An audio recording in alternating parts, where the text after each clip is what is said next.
Hi guys, welcome back to my channel. My name is Pearl and welcome to my channel. It's been a long while since I was here.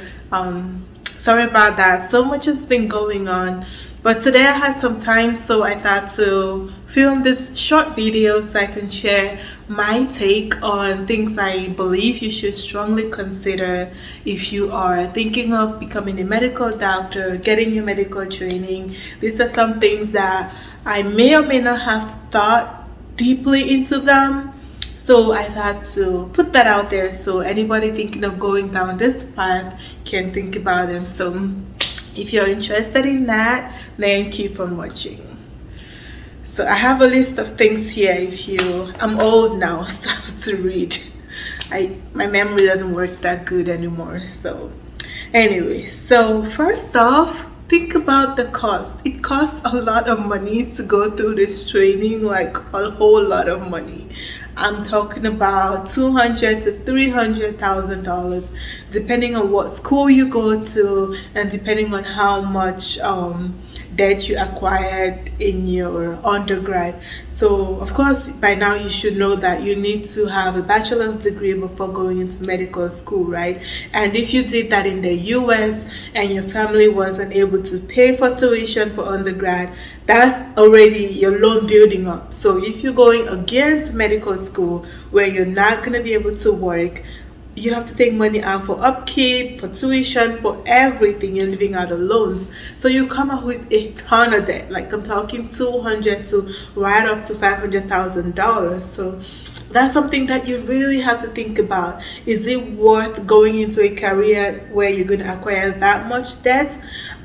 People say doctors make a lot of money, but you should also keep in mind it's not every specialty that makes that much money.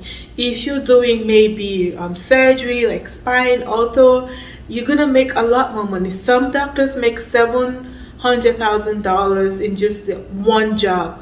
Yeah, but it's not every specialty. So don't just base your decision on the fact that people say doctors make money.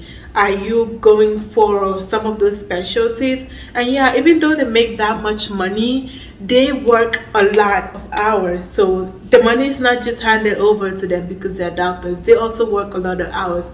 So keep that in mind. There are other career paths out there which make a ton of money. You can also have your own business. So if this is what you really want to do, yeah, go for it. But if you have another choice, you should really think about it. I mean, at the end of the day, the choice is yours. So if you really want to do it, like some of us, go for it. Nobody's gonna kill you because you have debts, but I think this is something that we really need to think about before going down this path. Also, you have to figure out what medical school you want to go to. With this, I believe you have to do a lot of research, which is something that I don't think I did a lot. I thought I did, but once I was on the other side, I realized that I didn't do as much research as I was supposed to do. I didn't know how important it was to have a really good MCAT score. I thought that they looked at like your entire admission package, right? So decide what school you want to go to and then see what MCAT score they want. And then strive to get that MCAT score. Unfortunately, in this career, wherever you're going to be applying to, especially during your medical school and even right up to residency, you are considered a number. So if you don't have that good MCAT score, nobody really looks at your application because they have filters. So if you don't have that score that was chosen as a filter, nobody looks at. They don't care if you had a great GPA. They don't care if you have volunteer experiences. Those things matter, but they only do after they've done their filtering. Medical schools get thousands and thousands of applications, so they're not going to go through all of those applications, right? So they need something to filter out students and then go through a fewer number of applications. So think about that. What school you want to go to? How much this school costs? On average, medical schools will teach basically the same thing, right? They have step exams that their students are expected to pass before they can march into residency. So every medical school will ensure that their students are taught this content that's on the exam. So pretty much every medical school will teach you the same thing.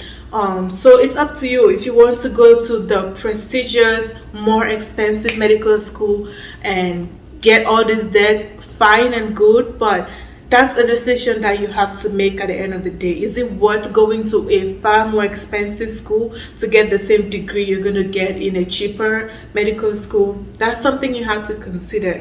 Whether or not it's worth it, it's all your decision. Also, do your research. I know there are some, which is something that I didn't really know. I thought everybody was considered equal, for lack of a better word.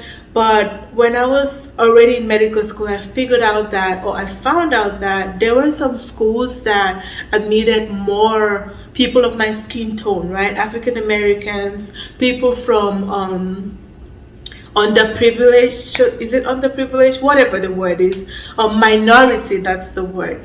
So there are some medical schools who admit more of the minority population. So if you are African American or my skin tone, those are some schools that you should be looking into. And on average, those schools, I think they are less expensive than the other medical schools. So really, really do your research, cost, admission, and stuff like that before applying to these medical schools.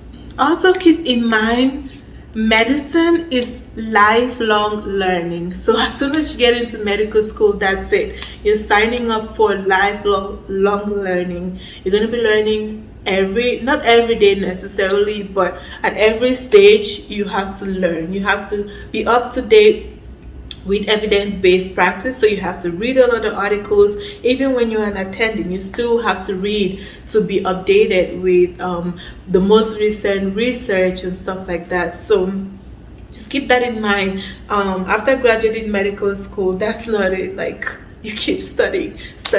Also, we have so many exams. Like, I've taken more exams in medical school than I've taken throughout my life, I think. Like, during medical school, like basic sciences, your first 2 years, you have exams every 2 weeks.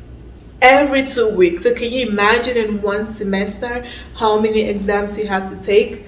So there are a lot of exams. Even for some of our board exams, there are some of them that are 8-9 hours. Some go for 2-3 days. You have to think if that's what you want to sign up for. If you think you're up for that, then go for it. But if you don't think that's something that you want to sign up for, then maybe you should think of something else. There's also a lot of information that you need to know in detail. Medicine is about taking care of people, making decisions over people's health, people's lives. So the slightest error you make, someone loses their life, right? So it's a very critical, I would say, career path to take. So think about how much information you're supposed to know. You're supposed to know head to toe, like everything about the human body. So there's a ton of information that's going to be thrown at you, be it at medical school, residency. So you should be prepared for that. You have to know so much information before you become a doctor. So you're going to miss out on family events, traveling with your friends. Like these days, I just sit and watch my friends travel. But you can't go anywhere because you have so much you have to do. You're either studying or you're in the clinic. So just think about how much. For me, yeah, it bothers me some, but I've always been like a homebody. It's not like I'm missing out that much. Every now and then I'll travel, but it's not like I was one of those, I don't know, people who travel every week. So, but if you're one of those people, have that in the back of your mind. You're going to be studying. You may not have that much time to travel anymore. So people still travel though, but you're going to have to cut down on it a little bit. So, also, you have to think about your age. Okay, I'm not saying that medicine is for a certain age group, but it's just easier if you do it when you're younger.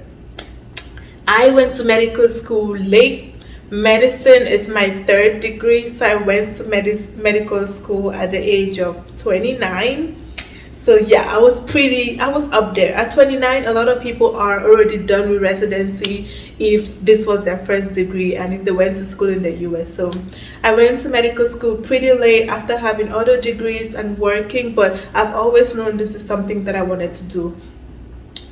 But it was a lot challenging, because I was older, and it's not like I was the oldest in my class. There were a lot older people, but I'm just talking based on my experience. It's just a lot harder at this point in time. You have so much to worry about. Some people have kids already, some people are married. There's just so much more responsibility compared to when you just got off of college, no responsibility, you're still living with your parents, and you go up to medical school. That's a lot easier. You have less things to worry about. You just have to focus on studying. Also, if you want to go to medical school and you're like 60, 70 years old, I don't think I've seen anyone studying medical school that old, but that's just an example, right?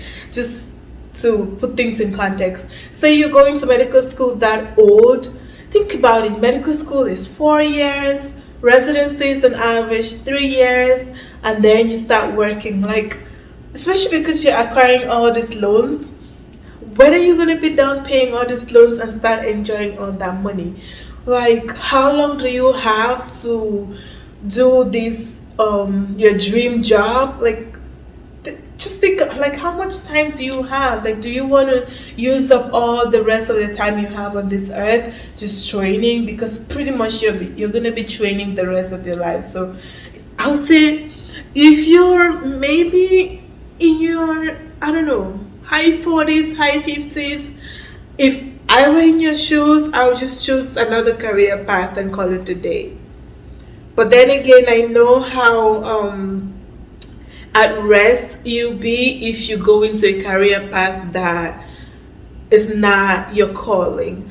For me, I've always known, like I said, I wanted to be a doctor, right? But I was a nurse, which is pretty close, but then there was always that inner need for me to go back to school because I knew that medicine was what I wanted to do, right? So I know the feeling. You're always going to have that inner unrest. But just think about it. If you still want to do it, fine and good, but I don't know. It's up to you.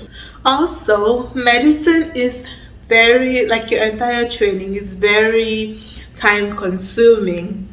Be it in school, residency, like they pretty much take control. It pretty much takes control of your life.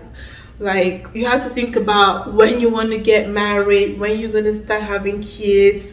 If you have support system, you have to start talking to them because there will come a time when you can't take anybody's call because you're taking a 2-day exam, a 3-day exam, whatever.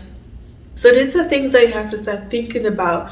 I always wondered why a lot of doctors got married to other doctors. I thought maybe because the rich get married to the rich, right? But if you think about it, they, from medical school to throughout their residency, they spend most of their time together. So of course they're going to be more comfortable getting married to each other, right?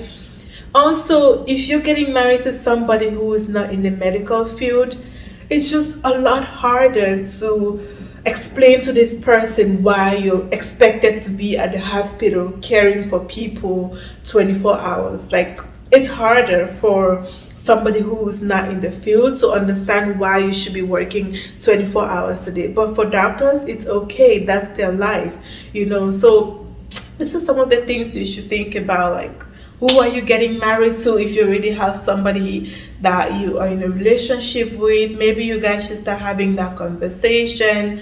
And also, like I said, when you're gonna have kids, like, there's really no right time to get married, to have kids. You just have to go with the flow. So lastly, I would suggest that before applying, I would say try to, if you already know the specialty you want to go into, try to find somebody who is already doing that so you can shadow them. Just kind of to see their lifestyle, their schedule, just to get to know more about them. That way you can get advice from them on how to prepare your application, what GPAs, your research, voluntary um, experiences you need, just things that maybe you're not gonna really find a trusted site online to get that information from. It's always good to get like first hand information. So if you have somebody like that you can shadow, I would say go for it. Even if it's not the specialty you want to do, I highly suggest that. But if you don't find somebody who's in a specialty you want to go for, then just shadow somebody at least to just see what these people do and see if that's something that you want to do, and also it's always good to ask about their work-life balance, because that's very important. If not, you can get burned out. So but yeah, that said, I'm not trying to discourage anybody. I don't regret this decision at all. I don't care how much it costs. I feel like this is the best investment I've ever made in myself. So, and I think it's gonna be worth it. I'm happy, and I know that I'm just gonna get happier by the day. So, but thank you guys for watching. I hope you enjoyed this video. Please don't forget to like, share, and subscribe to my channel, please. Thank you for watching, and until next time, bye.